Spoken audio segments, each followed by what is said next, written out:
I'm gonna nerd out hard over this. Here's a switch.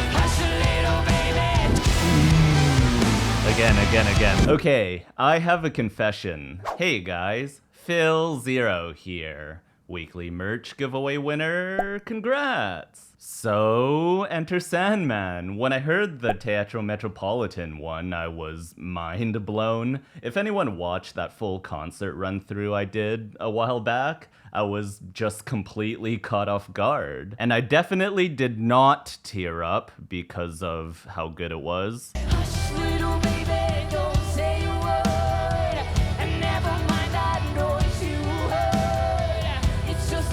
Because I am manly.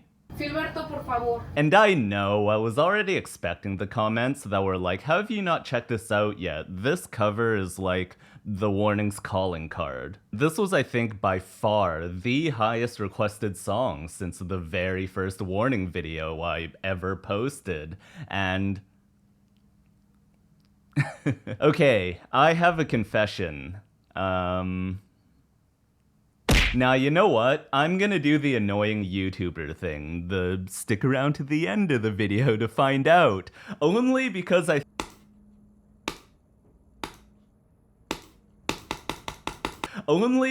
think that would make this intro too long. So this time, for something different, let's check out the Pepsi Center one. I haven't seen this one yet. I haven't listened to the other one yet again either. I've been saving it for this video. So last time, musician mode was off. This time, musician mode on. I'm getting alfalfa'd. Okay, let's get it.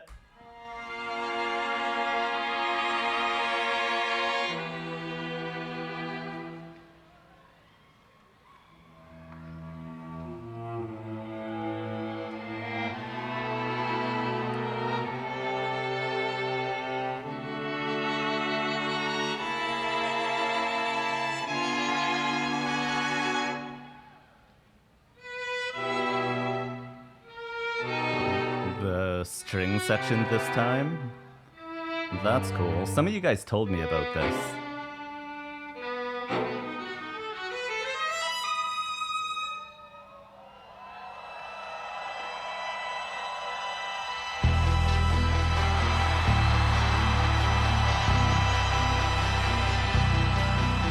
Hi, Ale.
Okay.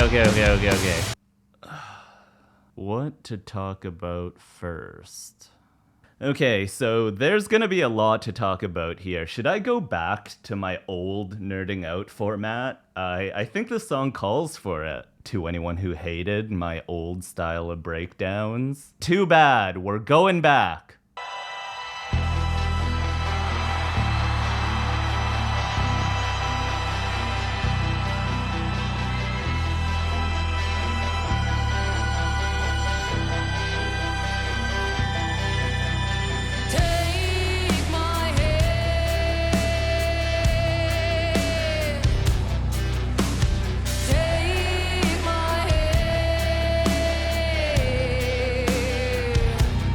Okay. So they established from the very first bar that this is not gonna be your average cover. They're like, oh, you thought this was gonna be a one-to-one cover? Nope, you thought wrong. You lost, you're bad, you're not good. So Danny's actually playing a different riff, but she's using the same notes as the original riff, just palm muted in a different pattern.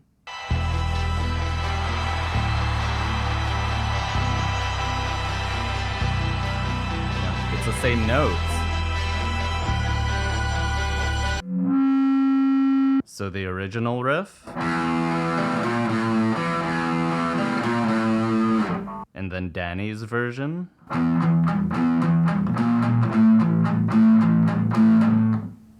Is that what she played? Something like that, right? Hey, did I get it right?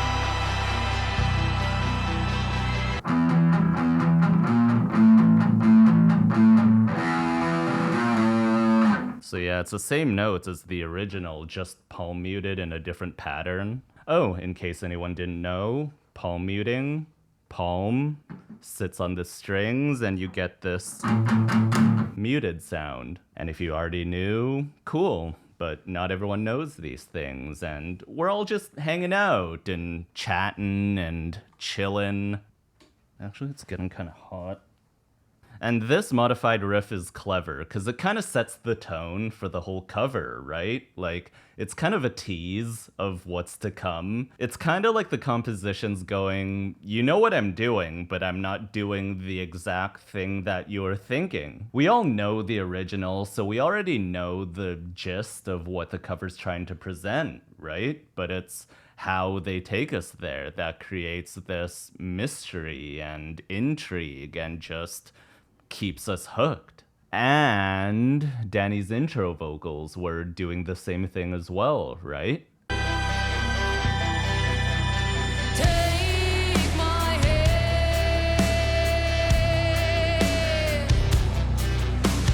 Take my hand.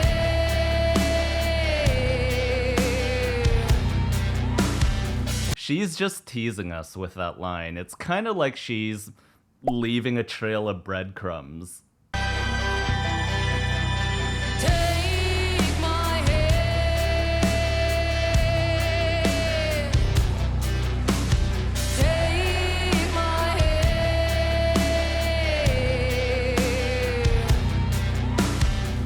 Say your prayers, little one. Don't forget my son. To include everyone. Tuck you in, warm within. Keep you free from sin. Till the ceremony comes. Sleep with one eye open. Gripping your pillow tight. Eggs in line. And tonight, take my hand. We're out to never, never let.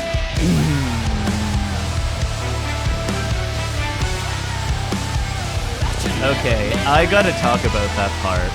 That part is so friggin' clever and creative. Like, they kept the vocal melody the same as Metallica's original, but the entire dynamic composition is completely different. Like in the original, the impact hits on the chorus, right? Gripping your pillow tight. Eggs in line. But in the Warnings version, they use the original chorus kind of like a pre-chorus. Like, they sing the chorus lyrics during that build, and then when the impact hits, that drop is sort of what they turned into the chorus, or at least the main focus point of that section. Sleep with one eye open. Gripping your pillow tight. Eggs in line. See, this is the chorus, but they're using it as a build. Take my hand. Stop. Never, never let.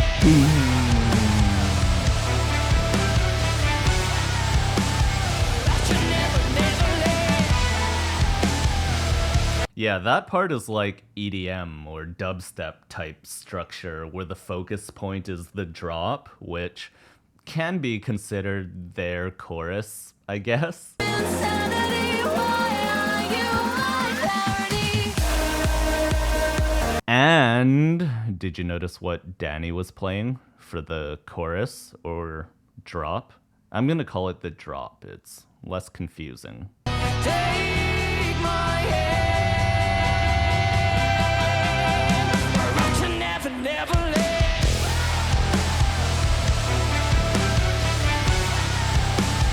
Up to never, never let. So she's playing the original riff notes again, just in a different pattern. So the original riff.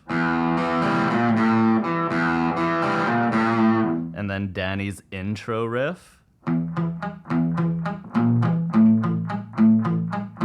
And then in that drop section, she changed the pattern again.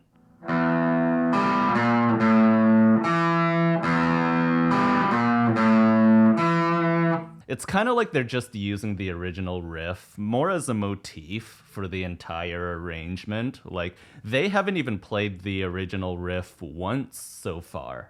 Take my hand.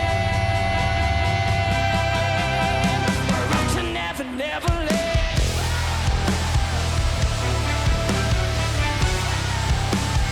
Up to never, never let. And that call and answer action between the orchestra strings and the backing track vocals, like that, whoa, da da da da da da. They're just pulling out every trick in their toolbox. This is a top tier composition, cover or not cover. Okay, now we can keep it going.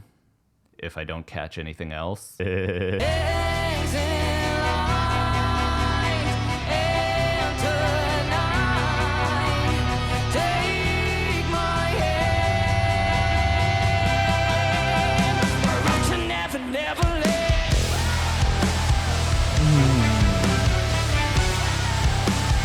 Up to never, never let.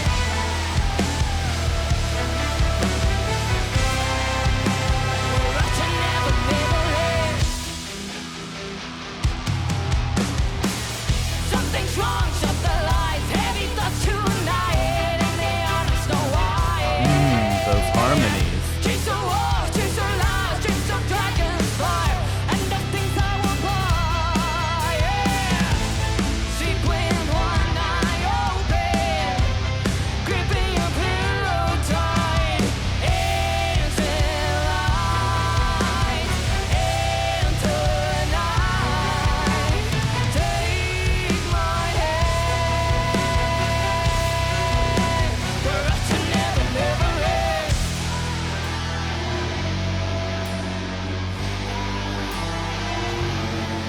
That riff again.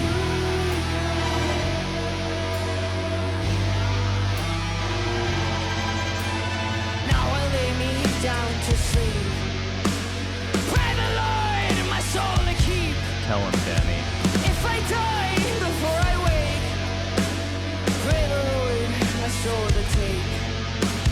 Hush, little baby, don't say a word. Ale. And never mind that noise you heard. It's just the beat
my god.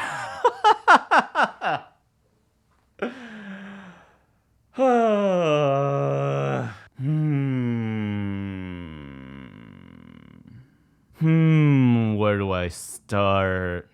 So the entire song was just like one big build before they finally played the original riff at the very end.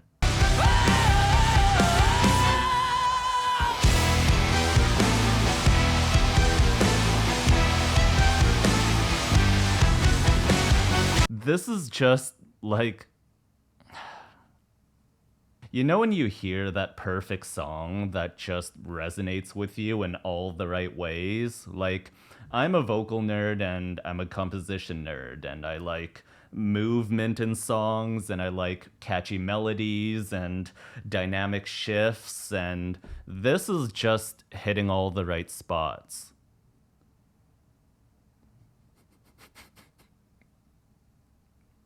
You want to come in? Come. My dog's watching me at the door. Oh, there's a lot to break down. I probably missed a bunch of stuff too. Where do I even start? We're going in deep today, boys and girls. Something's wrong, shut the lights, heavy thoughts tonight, and they honest know why. Chase the wolf, chase the lies, chase the dragon's fire, and the things I will buy. Sequin, one eye open, gripping your pillow tight, into light, into night. Take my hand, for us to never, never end.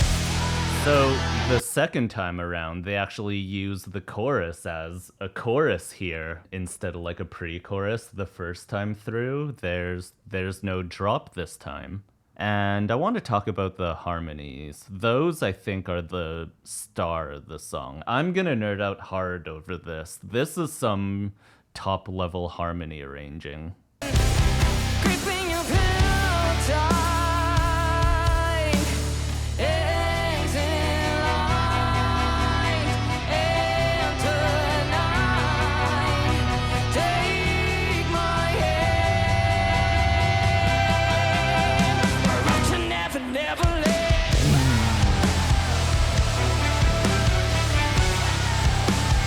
Up to never, never let.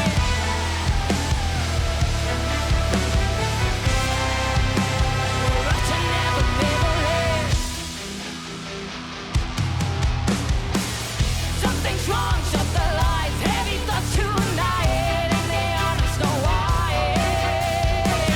Chase the wolf, chase the lies, chase the dragon's fire, and the things I will buy.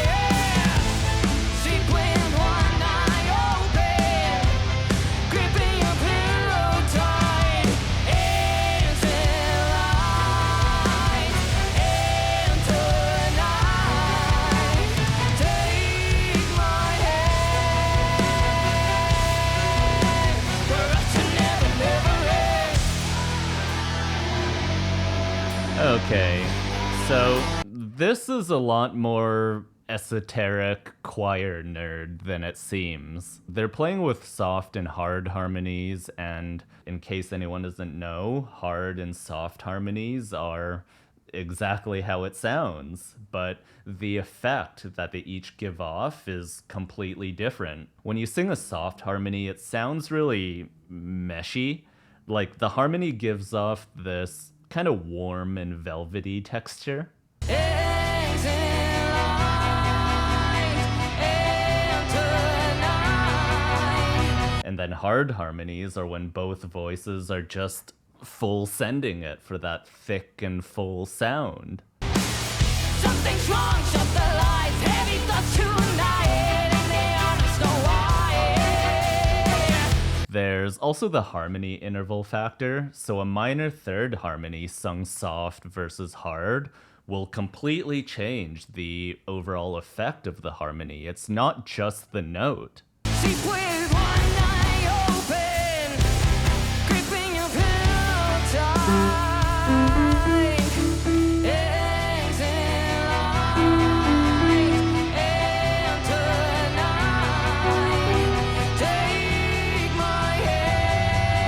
So here's Danny. And here's Pow on the minor third.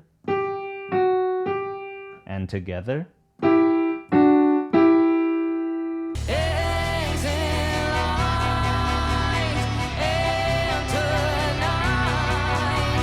So Pow singing that soft, and it kind of has this intimate, mysterious, seductive feel, right? Actually here, just for fun, let's change the minor third harmony to a fifth. So here's the minor third that Pow is singing. But let's change it to a fifth harmony. It's a whole different vibe, right? Like it sounds almost epic instead of mysterious.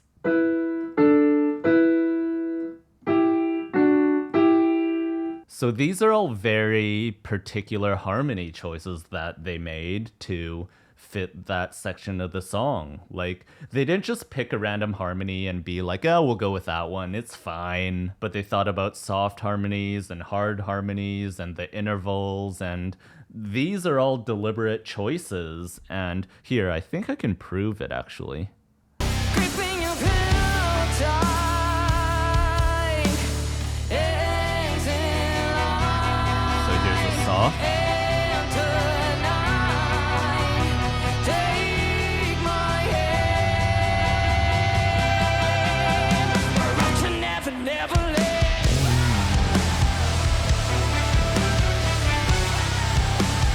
Up to never, never let.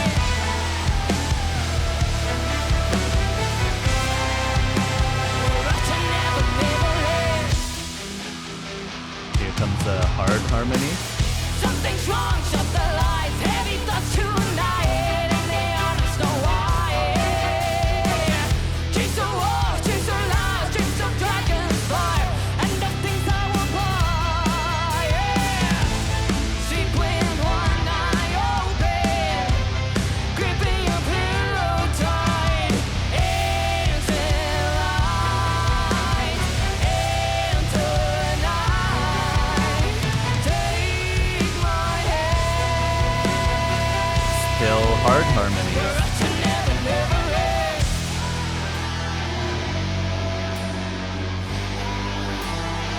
Okay, I hope I remembered this right.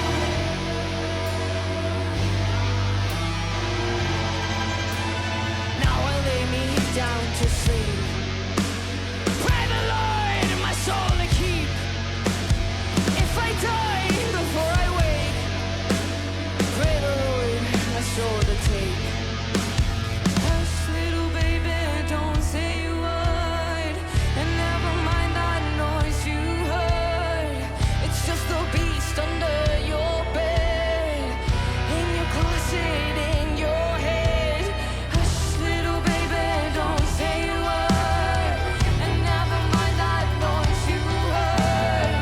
It's just the beast under your bed, in your closet, in your head. Hush, little baby, don't say a word, and never mind that noise you heard. It's just the beast under your bed, in your closet, in your head. Okay, so here's my proof that they didn't just willy-nilly the harmonies. So Pow went from a soft harmony to a hard harmony in the bridge, but like we talked about earlier, singing the same harmony notes softer and harder, that gives a different effect. It's not just the note, it's a whole different texture. Hush, little baby, don't say a word, and never mind that noise you heard. It's just the beast under your bed, in your closet, in your Here's head. the switch. Hush, little baby, don't say a word, and never mind that noise you heard. So when Pow switches from a soft harmony to a hard harmony there, she's not just singing it louder, she's also jumping from a minor third up to a fifth harmony. So she's singing completely different notes. It's just the beast under your bed, in your closet, in your head. Here's the switch. Hush, little baby, don't say a word, So here's Danny. And here's Pow's soft harmony. And together. But when Pow switches to a hard harmony, she's also jumping up intervals. She's jumping up to a 5.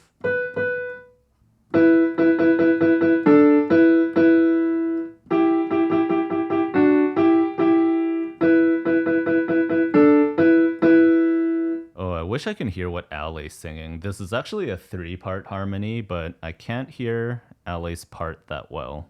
Hush, little baby, don't say a word, and never mind that noise you heard. It's just the beast under. Turn up Ale's mic. In your blood, say you shoulder tape. Hush, little baby, don't say a word, and never mind that noise you heard. It's just the beast under your bed, in your closet, in your head. So I think Ale's singing a lower 5th, which means, so here's Ale. And here's Danny. And here's Pow. So all 3 of them together. Oh, they're making an E minor chord. And then an A. But for the hard harmony, I don't think I can hear Ale well enough. In your closet, in your head. Hush, little baby, don't say a word, and never mind that noise you heard. It's just the beast under your bed, in your closet. I can't tell. I'm gonna assume that since Pow went from a minor 3 up to a 5, and Ale was already on the lower 5, she jumps up to the minor 3. So she essentially just traded harmonies with Pow. In your closet, in your head.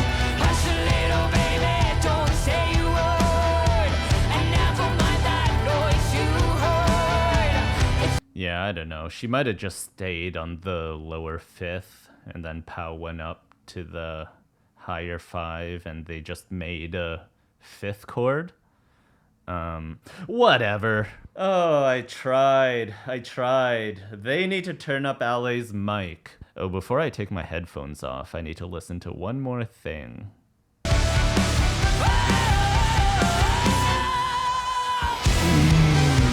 Again.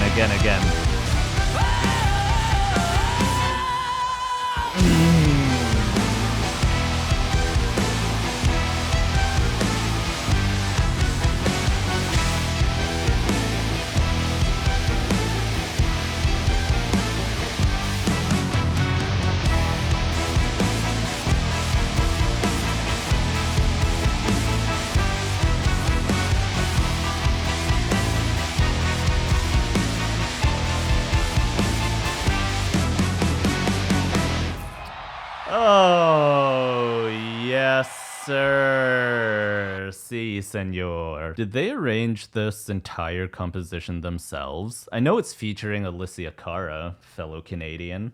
The clock is ticking, so say now all you gotta do is wait.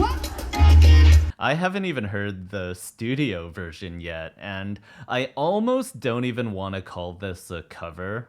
Which it is, but it's completely reimagined, and it's almost like they were just using the original song more as a motif for their own arrangement. Like, other than the lyrics and the melody and the guitar riff, there's almost no resemblance to the original. And I know it's kind of cliche to say, or some people are scared to say, but I don't care. For my taste, I'm gonna say it. I like this more than the original. Come at me. Okay. So when I ramble on about dynamics in my other videos, dynamics,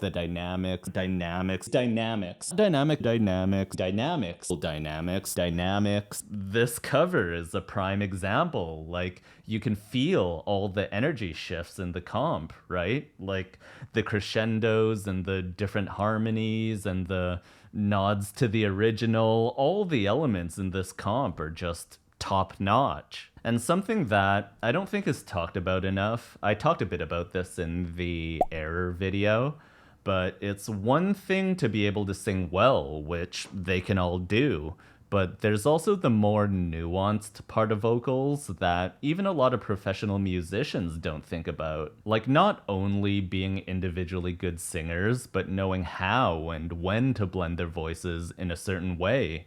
Like when to add harmonies. Are they hard harmonies or soft harmonies? What note interval is the harmony? Is it a 2-part or a 3-part? Like, all of these little pieces are important decisions for the whole composition. And somewhat ironically, this isn't something you hear a lot of in rock, like across all eras and subgenres. Most harmonies that we hear in rock, especially modern rock, are normally two singers kind of arbitrarily singing together instead of blending their voices. That actually worked out well. Together, blended. I talk with my hands a lot. I'm trying to do that less. Everybody's going to the party, have a real good time. Because I'm in too deep and I'm trying to keep above in my head instead of going on top. So that's the harmony style we usually hear in rock, like 99% of the time. They're still on key, they're singing the right notes, and it still sounds good. I'm not saying it doesn't. I'm just saying it's cool to see that the Warning Girls go that extra mile. Like, they take that extra step to decide, okay, harmony goes here, but what kind of harmony? Yeah, this is like specific choir level attention to detail. Were they ever in a choir? That would explain a lot if they were, from all the vocal things I always pick up in their songs. Probably also helps that they're sisters and know each other's voices and comfort zones really well. So all these little decisions they make in arranging their vocals, I think is underappreciated. Like, all three of them understand vocals at a way higher level than I think what people give them credit for. And it's just another one of their unique advantages that they have in their bag of tricks. And I want to hear more of this. I want to see them flex this skill more. And more Danny belts.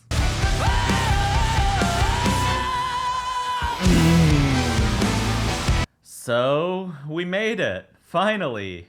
Just a year and a half late from when I started my channel, not when they release a song. So, confession time, I guess? Okay.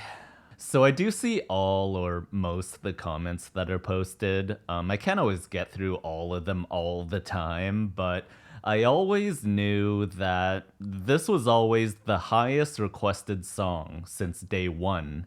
And I intentionally avoided doing this song the entire time.